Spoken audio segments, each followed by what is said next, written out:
When a judge laughed at Elon Musk in court, no one expected what happened next. This isn't just another viral moment. This is history in the making. When Elon Musk switched to counterattack mode, the entire legal world was left in shock. This story will change the way you see the world, and you won't be able to forget it. The courtroom was electric. The judge, amused and confident, flipped through the documents, shaking his head. His smirk widened as he looked up, locking eyes with Elon Musk. "Elon Musk," he said, voice dripping with sarcasm, "the genius billionaire who thinks he's above the law." Laughter rippled through the room. Cameras flashed, reporters scribbled feverishly, and spectators whispered, all waiting to see Musk's public humiliation unfold. The prosecution's lawyer grinned, sure that this would be an easy victory. But amidst the commotion, Musk sat still, hands folded, face unreadable. The judge leaned forward, enjoying the moment. "I hope you're ready, Mr. Musk," he said. "This isn't one of your Twitter debates. This is a courtroom." The chuckles grew louder. The atmosphere was thick with tension. But Musk's gaze didn't waver. He sat motionless until finally he spoke. Just one sentence. But it was enough to halt every murmur, stop every pin, and freeze every smirk in the room. The silence was deafening. The prosecutor, regaining composure, straightened his tie and addressed the jury with polished confidence. "Ladies and gentlemen," he began, gesturing toward Musk, "we are here because this billionaire believes he's untouchable. His company has trampled regulations, ignored legal boundaries, and behaved with outright arrogance." He turned sharply to the judge, voice rising. "Today, that arrogance ends." The judge nodded, amused. "Mr. Musk," he said, "do you understand the seriousness of these charges?" Musk tilted his head, listening yet silent. Not a flicker of emotion crossed his face. The prosecutor seized the pause. "Your Honor," he continued, waving papers in dramatic flair, "this isn't corporate oversight. It's deliberate defiance. Mr. Musk has built a career out of pushing limits. But today, he meets a limit that won't budge the law." Murmurs filled the courtroom. The judge chuckled. "Mr. Musk," he drawled, "do you plan to defend yourself? Or should we bring in a legal dictionary to help you keep up?" Laughter echoed once more. The prosecutor grinned, adding, "Perhaps he thinks he can tweet his way out of this." The room erupted. The jury exchanged knowing glances. This seemed like a slam dunk. Then Musk moved, slowly, deliberately shifted in his seat, smoothed his jacket, and stood. His gaze swept the courtroom before settling on the judge. His voice, calm yet edged with amusement, cut through the tension. "Your Honor," he said, "I'd like to thank the prosecution for their dramatic interpretation of reality." Gasps echoed. The judge's smirk faltered. The laughter ceased. All eyes locked on Musk. He began pacing, measured and hurried. "We keep hearing about laws and how I've supposedly disrespected the system," he said. "But here's the issue: this case assumes the system itself makes sense." The prosecutor scoffed. "Is that your defense? That the law doesn't make sense?" Musk stopped, turned, and met his gaze.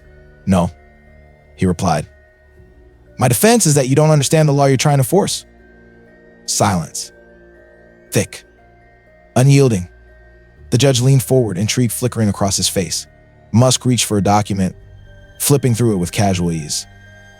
"This entire case," he said, holding it aloft, "rests on the claim that my company violated regulations. Let's examine those regulations, shall we?" He paused. "This law, written years ago, was designed for an industry that doesn't even exist in the same form anymore." He turned a page. "It's outdated, inefficient, and worst of all," his lips curled into a smirk, "it contradicts itself." The prosecutor's confidence cracked. "That's all nonsense," he stammered. Musk raised a hand. "Is it?" His tone remained calm, but the undercurrent was sharp. "Let's use logic.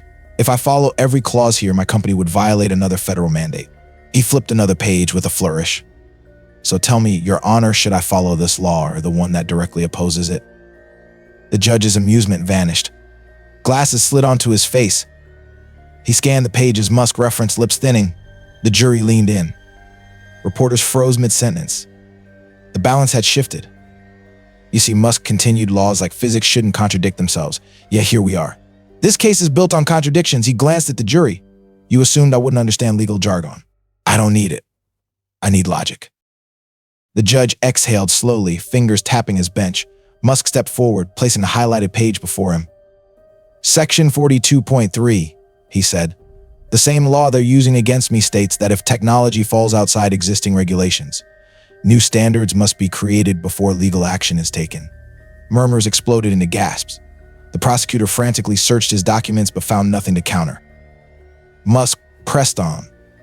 This law was written before the internet became mainstream, yet you're using it to prosecute innovations it never accounted for. How does that make sense? The judge skimmed the text again, expression darkening. The prosecutor, now visibly pale, grasped for words. None came. Musk's voice lowered, resonant with finality. Your Honor, are we here to enforce justice or to punish progress? Silence stretched. Then, the judge sighed, heavy with realization. Mr. Musk, he said, voice quieter, you've raised substantial questions. Musk nodded. Calm, unflinching. Winning the courtroom was thick with tension, the kind that made every breath feel heavier. The once confident smirks and light chuckles from the audience and prosecution had all but vanished. Now, every pair of eyes was fixed on Elon Musk, who stood calmly at the center of the storm, radiating an unsettling composure. The energy in the room had shifted dramatically. Musk turned his gaze toward the prosecutor, his voice calm but cutting through the silence like a blade. You assumed I wouldn't understand legal jargon, he said, pausing just long enough to let the words settle. But I don't need legal jargon to win this case. He tapped the thick legal document on the table deliberately, each tap echoing in the stillness. The judge leaned back, tapping his fingers against the bench, his earlier amusement now replaced with intrigue. This wasn't the smug billionaire act everyone had braced for. This was something far more dangerous, controlled, calculated, and convincing. With slow, deliberate movements, Musk slid a highlighted page toward the judge. Your Honor, he began, I'd like to direct your attention to Section 42.3 of the very law the prosecution is leaning on. The judge adjusted his glasses, eyes scanning the text. On the other side, the prosecutor's confidence began to unravel. His fingers scrambled through his own paperwork, flipping pages with increasing urgency. Musk, in contrast, stood motionless, allowing the silence to build until it became almost unbearable. Then Musk spoke. This law, he said, which they claim grants them authority over my company, was written before the internet even existed. A gasp rippled through the courtroom as jurors shifted in their seats, reporters exchanged glances, and camera shutters clicked in rapid succession. The judge's eyebrows lifted ever so slightly, and the prosecutor opened his mouth to retort, but nothing came out. Musk's tone didn't waver. Let's break this down logically, he continued. How do you regulate something using rules that predate its very existence? He paused, letting that thought land. It's like enforcing horse-drawn carriage laws on electric vehicles. The prosecutor cleared his throat, voice faltering. Mr. Musk, that's a weak comparison. The principles of the law still apply. Musk cut in, his voice smooth but unwavering. Do they? Because Section 43.1 of the same law directly contradicts the claim your case is built on. He flipped another page, pointing directly at the highlighted text. It states that if a technology falls outside the scope of existing regulations, new standards must be drafted before legal action can be taken. The room froze as the judge's eyes darted across the document, his expression shifting from curiosity to disbelief. The prosecutor's face paled as he realized he had overlooked that crucial clause. Musk folded his arms, his gaze steady. So tell me, Your Honor, he said, are we really here to discuss legal violations, or are we witnessing an attempt to punish innovation with outdated rules? The prosecutor scrambled for footing, desperation seeping into his voice. That's not how he started, but Musk's calm smile cut him off. That's funny, Musk replied. Funny how that works, isn't it? The judge set the document down, no longer leaning back in casual dismissal. Now he was leaning forward, fully engaged, his amusement from earlier replaced by something much more serious, respect mixed with concern. Let's talk precedent, Musk continued, his voice echoing through the chamber. In Smith's v. Tech Corp, this very court ruled that no company can be punished for operating in a legal area when existing laws fail to account for their innovation. The judge blinked, recognition flashing in his eyes, and worse, the prosecutor's face went ashen. He remembered that case. So I ask again, Your Honor, Musk said, delivering the final blow, are we here to apply justice or to punish progress because it doesn't fit neatly into old rules? Silence fell like a weighted blanket over the room. The judge, who had entered the courtroom certain of the outcome, now looked genuinely conflicted. The prosecutor clenched his jaw, rifling through his notes with growing panic. Then, in a last-ditch effort, he grabbed a stack of papers and marched to the bench. Your Honor, he declared, voice louder than necessary, we have new evidence. This document proves Mr. Musk knowingly disregarded regulations. Cameras flashed, capturing every movement. Gas specks echoed from the gallery, reporters leaned forward, pens ready. Musk, however, didn't flinch. His arms folded, he watched the prosecutor with calm detachment, like a chess player observing an opponent's final, doomed move. The judge raised an eyebrow as he flipped through the documents. "Mr. Musk," he said, "do you have anything to say about this?" Musk stepped forward, his voice steady. "Of course, Your Honor," he said, gesturing toward the stack. "That's fascinating, considering this report was drafted after the lawsuit was filed." The courtroom erupted with murmurs. Jurors exchanged wide-eyed glances, and reporters' fingers flew across keyboards. The prosecutor froze in place, his confidence evaporating as the realization hit him. Musk let the silence hang, allowing the moment to sink in. If this document was so critical to their case, Musk continued, why is it only surfacing now?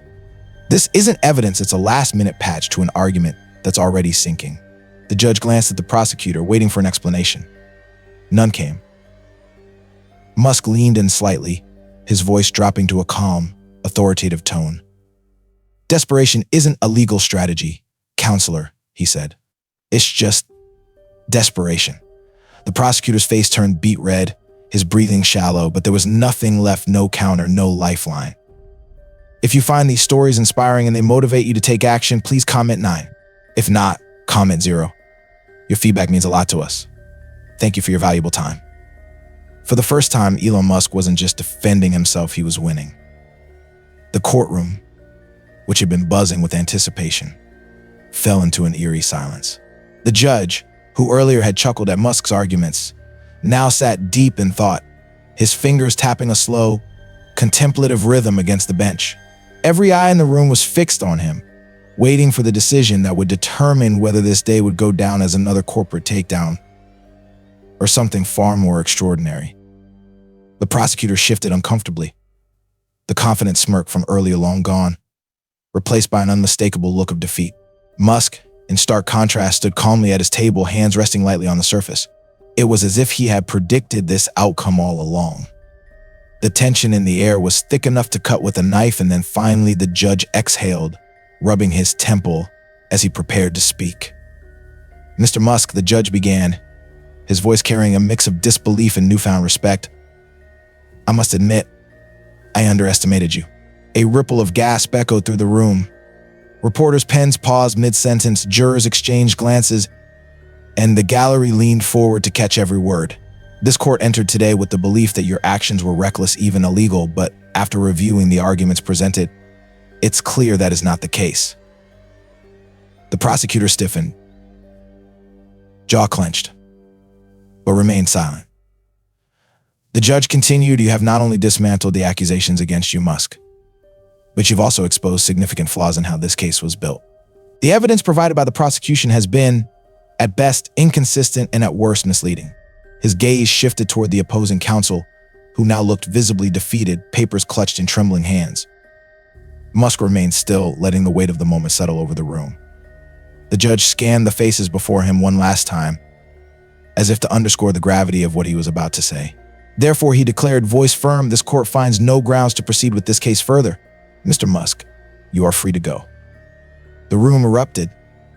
Spectators gasped, some cheering while others shook their heads in stunned disbelief. The prosecutor opened his mouth to object but found no words. Nothing could undo the tidal wave Musk had unleashed.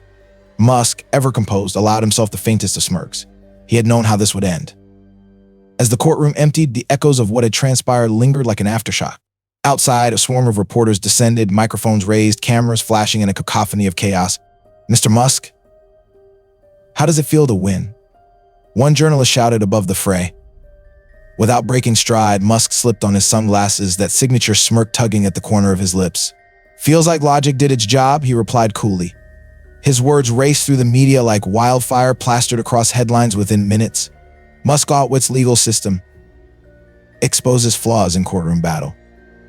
Legal experts scrambled to analyze how a man with no formal law degree had just dismantled an entire case with precision and calm. Corporate lawyers, once confident in their airtight methods, began revisiting their files, wondering if they too could be so effortlessly outmaneuvered. The judge, who had begun the day mocking Musk, now spoke of him with something bordering on admiration. In an interview later, he admitted, He didn't just defend himself, he forced us to rethink everything. But Musk, for him, it was just another Tuesday. Another challenge faced, another system disrupted. He didn't dwell on victories, there were always bigger problems to solve. Back in the now empty courtroom, the judge sat in his chair long after everyone had left, fingers lightly tapping the armrest. He had started the day believing he was the most knowledgeable person in the room, yet by the end it was clear that intelligence isn't confined to those with a law degree. Musk had proven something much larger than his innocence. He had shown that understanding logic and innovation could dismantle even the most rigid systems. What struck the judge most was how Musk's approach wasn't rooted in legal technicalities alone. He had taken principles from engineering, business, and innovation domains where solutions evolve and adapt and applied them to a courtroom built on tradition and precedent. It was a wake-up call. Complex problems, Musk had demonstrated, require new ways of thinking. And if laws, like technology, failed to evolve, they risked becoming barriers rather than safeguards. A lingering question remained. How many other cases had been decided unfairly simply because those challenging the system lacked the resources or voice to expose its weaknesses? The verdict was final, but the conversation Musk had started was far from over. Legal scholars debated, news panels dissected, and everyday people asked themselves a simple but profound question: how many outdated rules do we blindly accept because they've gone unchallenged? In the end, it wasn't just about one man winning a case. It was about challenging systems that no longer served the world they govern. Musk had shown that sometimes tradition needed to be questioned, that progress required courage, and that logic, when wielded correctly, could be the most powerful tool of all. As headlines faded and the world moved on, one truth lingered: the real battle isn't just about winning. It's about having the audacity to fight in the first place. Elon Musk's story is not just a legal battle, it's an anthem of determination, intelligence, and the courage to stand for the truth. In a room filled with skeptical eyes, where outdated laws once stood as an unbreakable shield, Musk didn't walk in to bow, he walked in to ignite a spark of challenge. He didn't need a loud voice or sharp words. His only weapon was confidence in what's right, in logic, and in integrity. And then the extraordinary happened. Every sneer faded, every doubtful gaze turned into admiration. Have you ever felt too small in the face of injustice? Ever thought you weren't strong enough to make a difference? Look at Elon Musk. He didn't win because of fame or wealth. He won because he believed that truth, even when buried, can pierce through walls of deceit. The lesson is crystal clear: never bow to injustice just because that's the rule. Don't stay silent when your heart is screaming for justice. There will be moments in your life when you'll face a choice: accept or fight. Don't forget, even a single voice, if it speaks the truth, can shake the world. Change doesn't start with a crowd. It starts with one person brave enough to say no to what's wrong and yes to what's right. And that person can be you.